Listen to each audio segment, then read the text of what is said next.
Bueno, en Entrevistas Pal Sur estamos hablando con una persona que, bueno, tiene un gran conocimiento de lo que es la materia económica y financiera de Argentina y sobre todo el tema de la deuda externa, el licenciado Héctor Juliano. Desde ya, muchas gracias por esta comunicación con nosotros. No, al contrario, Luciano, gracias por tu llamada y bueno, estoy a tu disposición, sí. Mira, queríamos consultarte cuál había sido tu perspectiva de lo que fue este debate 2019. Bueno, primero quizá te decepciono. Yo ni me iba a molestar escuchar el debate porque presuponía que iba a ocurrir esto, de que en realidad a nivel de definiciones no se bajaron muchas, ¿no? Y después me parece que quedó desubicado la no paridad entre los panelistas, porque nos guste o no nos guste, es decir, tengamos o no adhesión, pero no es lo mismo la opinión, el debate entre los dos candidatos principales, Fernández y Macri, que entre gente que recibió mucha menos cantidad de votos, Del Caño, Esper y Gómez Centurión. En realidad, si se hubiera polarizado un debate bilateral, era mejor porque se podía profundizar más.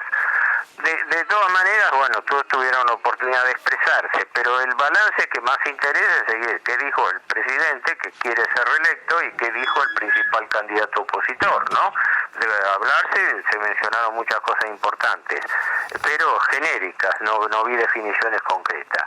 No, el primer, digamos, comentario que puedo hacer es que la posición del gobierno Macri me parece totalmente débil, porque ¿qué es lo que propone? Un presidente que concretamente fracasó en su gestión, fracasó abiertamente en su gestión económico-financiera, y eso quedó probado el año pasado, el año 2018, donde después de la crisis de abril o con la crisis de abril, el país fue llevado por la administración Macri a la cesación de pagos.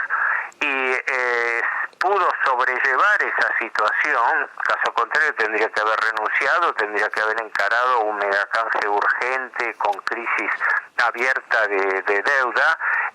Zafó de esa situación con la ayuda del Fondo Monetario Internacional para poder completar su mandato. Así que desde el punto de vista de su gestión, la gestión Macri está fracasada abiertamente.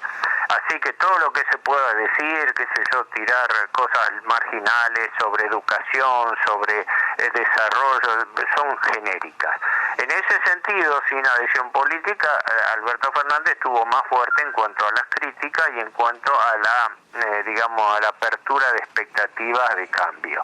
Ahora, en mi opinión, que yo no pertenezco a ningún partido político ni tengo adhesión con ninguno de los candidatos, lo que quedó hueco ahí es que los principales temas económico-financieros quedaron sin respuesta, incluso con la mayor o menor prolijidad de la baña, que como, digamos, podía tomarse como el más con mayor autoridad en la materia, pero fueron cosas genéricas. Caso concreto.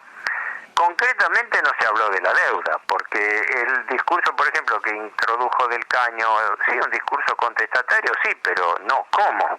Lo mismo que Alberto Fernández, es decir, nadie entró en el cómo de su política, ni siquiera en el enunciado de cómo se hace para revertir la crisis que vive en la Argentina.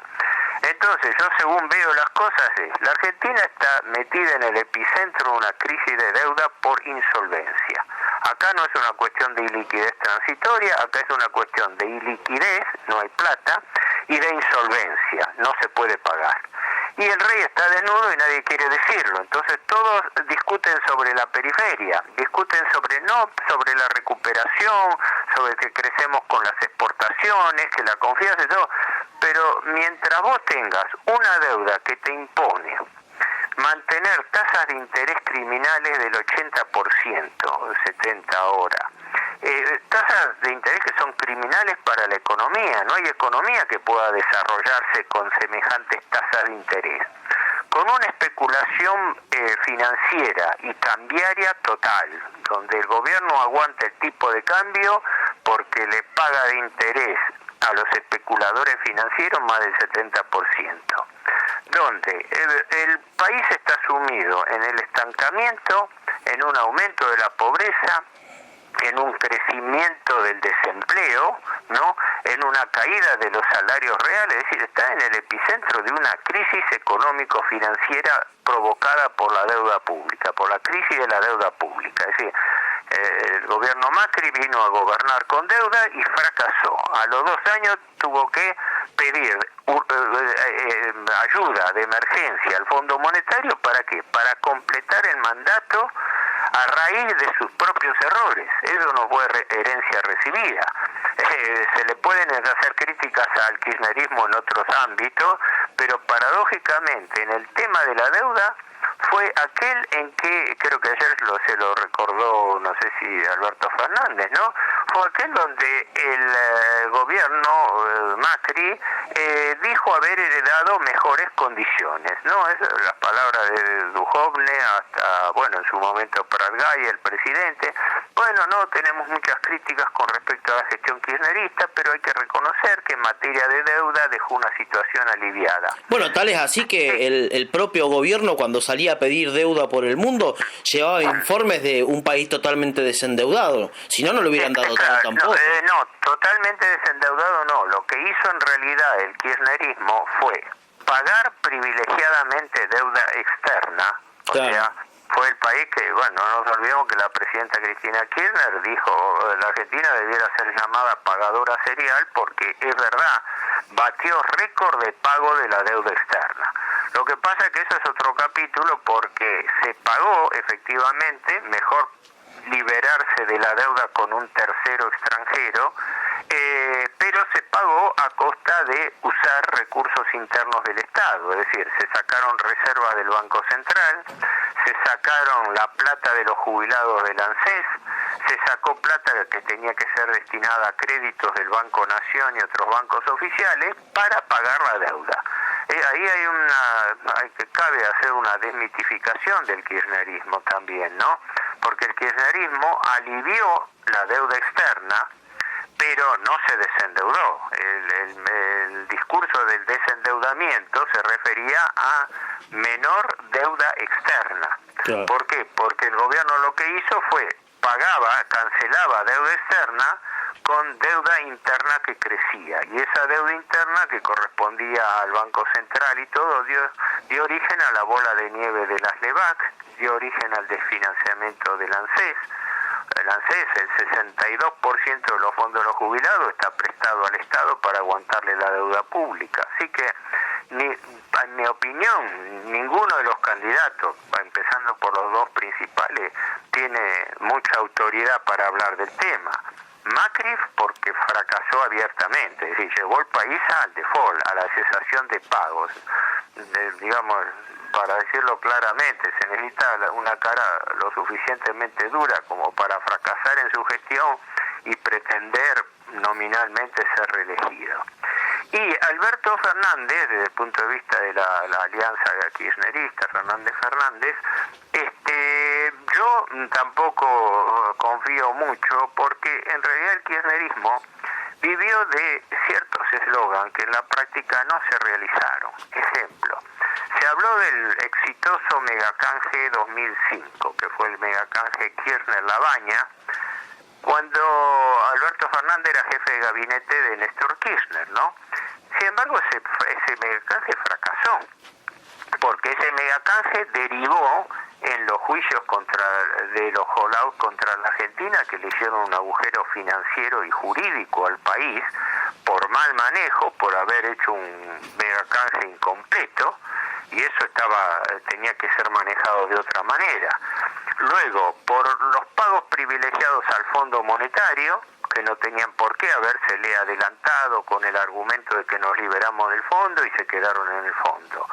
Se le pagó todo y con intereses punitorios al Club de París, donde ahí estaba la deuda, la estatización de la deuda privada, deuda externa privada, que entre otros tenía al grupo del presidente Macri, ¿no? Al grupo SOCMA entre los acreedores beneficiarios. Y una consulta. Usted recién comentaba de que le parecía injusto en parte el tiempo que había desarrollado cada una de las personas porque en realidad los dos candidatos que tienen mucho más votos que los demás eran Alberto Fernández y Macri. Claramente el resultado de las PASO puede modificarse un poco o no modificarse, pero una de esas dos personas va a terminar siendo presidente de los argentinos. Ahora la pregunta, porque uno lo escucha y si bien tiene razón en lo que dice, parecería como que es lo mismo que gane Fernández que lo que gane Macri. ¿Usted piensa eso?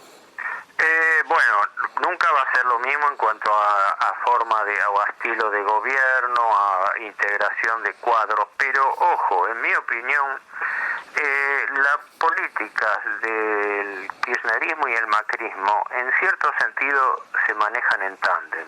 Por ejemplo, el caso más importante del que nadie habla, el Banco Central. ¿Quién, cómo y por qué llevó al Banco Central a la quiebra? El Banco Central tiene en este momento pasivos por 74.000 millones de dólares y reservas por 48. Esta situación ya se presentaba bajo el kirchnerismo. Lo que pasa es que vino Macri y reventó la situación porque lo multiplicó por 5. ¿no? Mira. Pero es claro, cuando asume Sturzenegger al frente del Banco Central, la deuda que tenía ya el Banco Central en Lebac era de unos 346.000 millones de pesos. No era moco de pavo porque era importante ya en su momento. Y eso venía de la política de pagar deuda externa con reservas del Banco Central. Porque todos esos pagos de los cuales se jactaba el gobierno Kirchner se hacían sacando reservas del Banco Central y dejando en el Banco Central o lo que sería un vale de caja, las letras intransferibles a 10 años, que eran un pagadiós. O sea, ¿viste? Yo saco plata de la reserva y con eso pago y cancelo y me libero del acreedor externo. Pero ocurre que después el Banco Central, para reponer esas reservas, tomaba deuda interna, y la deuda interna la tomaba con bancos y con fondos de inversión extranjeros que entraban al país a través de las LEBAC. Claro. Lo que pasa es que cuando llega Sturzenegger, el stock de LEBAC era 346.000 millones de pesos, y en 2 años la multiplicó por 5 y llevó el stock de las LEBAC a un billón, o sea, un billón. Sí, 1 millón de millones. De millones en 2 años.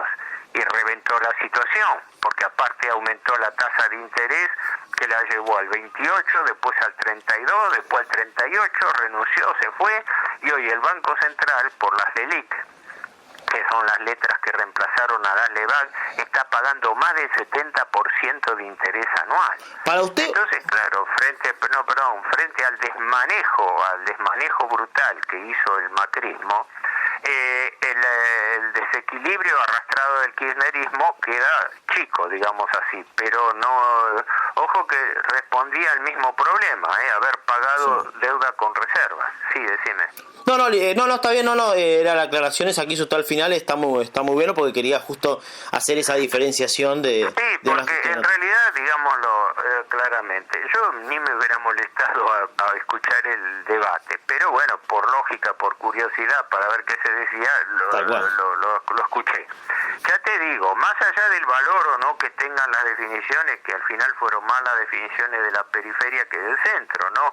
Porque nos guste o no nos guste, estar desde el punto de vista liberal o del Caño desde el punto de vista izquierdista, marxista, sea como sea, definieron su posición, ¿no? Es decir, Del Caño habló contra la deuda, para mí quedó en el eslogan, ¿no? Pero definió su postura. Lo mismo que Esper, cuando con tesitura liberal habla de quitarle las obras sociales a los sindicatos y todo. Pero esas opiniones, las podemos sumar por decenas, no me dicen nada, porque esa gente no va a llegar al poder. A lo sumo le dará sus votos a uno u otro de los candidatos. Entonces, lo que interesaba eran las definiciones de Macri y de Fernández. Fernández, para mí, objetivamente, se acercó más al contenido de debate. Le fue pesado, ¿no? 2 o 3 veces le dijo al presidente Macri en la cara una cosa cierta, que está mintiendo. Sí. No es moco, no es cosa menor, ¿no? Y que mintió, no solamente que está mintiendo, sino que mintió. en el debate anterior. Mintió y está mintiendo, claro, y la reprochó muy bien, reprochado el hecho de que pidió un préstamo al fondo que le desembolsaron unos 40.000 millones de dólares. Creo que se quedó corto, son 45.000, ¿no? De los cuales 34.000, él habló ahí más de 30, bueno, no importa la cifra, se los llevaron los compradores de dólares, y él no ironizó, se lo dijo directamente, se pidió plata al Fondo Monetario, el fondo desembolsó 39.000 y sus amigos se llevaron más de 30.000. Contundente. No es problema, no es una acusación menor, porque frente a todas las denuncias de corrupción en curso del kirchnerismo, ¿no? Cuadernos de Centeno y todo esto, yo creo que el día que la justicia meta mano en el desmanejo de la deuda pública, que es a un nivel de saqueo financiero, la corrupción kirchnerista va a quedar chica en relación a la macrista. Pero bueno, eso ya corresponde a otro plano. En cuanto así, ya te digo, cerrando el comentario mío, fueron más las definiciones de la periferia que de los candidatos centrales. Y la clave fue, primero, está perfectamente claro que la administración Macri fracasó y que el candidato Alberto Fernández está prometiendo cambiar la política de Macri. Lo que todavía no sabemos es cuál va a ser la política de cambio que aplique Alberto Fernández, porque en mi caso soy muy escéptico en materia de endeudamiento, que en definitiva es la clave de todo, porque la deuda es el condicionante total y absoluto de todo lo que pasa en la Argentina. Entonces, dime qué va a pasar con la deuda y yo te digo qué va a pasar con la economía. Porque no hay política económica que aguante si vos pones una tasa de interés del 70-80%. No hay crecimiento con esa economía. No hay inversión. Entonces, primero hay que definir bien cómo quedan las variables financieras, ¿no? Una inflación que el kirchnerismo camuflaba hablando de un menor escuarismo y era en realidad el 25%, ¿no? Mentía con respecto a los datos de inflación, pero que Macri la llevó al 50%. Entonces, claro, frente a la brutalidad del desmanejo macrista, el otro queda corto. Pero el gran interrogante es, para mí, sobre todo el de la deuda, porque en este momento el propio Alberto Fernández y sus colaboradores económicos, Culfas, Álvarez Agís, Guillermo Nielsen, están hablando directamente, concretamente. El mismo Fernández habló de que ya tiene 13 ofertas de distintos fondos de inversión y bancos internacionales para encarar una nueva reestructuración de deuda. Léase un nuevo megacanje. Es decir, otro barajar y dar de vuelta en el tema permanente de una deuda que hace 4 décadas, más de 40 años, es el condicionante total de la economía argentina. Así que, más allá de los aciertos de que lo que se diga, de lo que se endilgue en un debate así televisivo, corto, porque no había tiempos para desarrollar una idea acabada, eran casi enunciados, ¿no? Pero no esperaba que surja una definición tajante, pero de todas maneras para mí el interrogante sigue abierto. Con el candidato oficialista fracasado y con Macri y con el principal candidato opositor, que para mí sigue siendo un interrogante en materia de económico-financiera. Hay que ver, yo creo que el mayor desafío que tiene Alberto Fernández no va a ser solamente, bueno, qué política o qué medidas económico-financieras haga, sino si va a poder controlar también la coalición política que pilotea, ¿no? Porque es un poco heterogénea. Pero eso ya son consideraciones de orden político, ¿viste? Yo me atengo a la parte económico-financiera y los números no cierran, el país está en default, el rey está desnudo, pero nadie lo dice, todos al revés. Quieren vender una ilusión de optimismo de una deuda manejable cuando en realidad la Argentina no tiene plata ni siquiera para pagar los intereses de la deuda. Esa es la cruda realidad, ¿no? Bueno, muchísimas gracias por esta comunicación, realmente un aporte como todos los que hace usted muy nutridos. Muchísimas gracias, realmente. De nada, suerte, buen día. Chao, chao, hasta luego.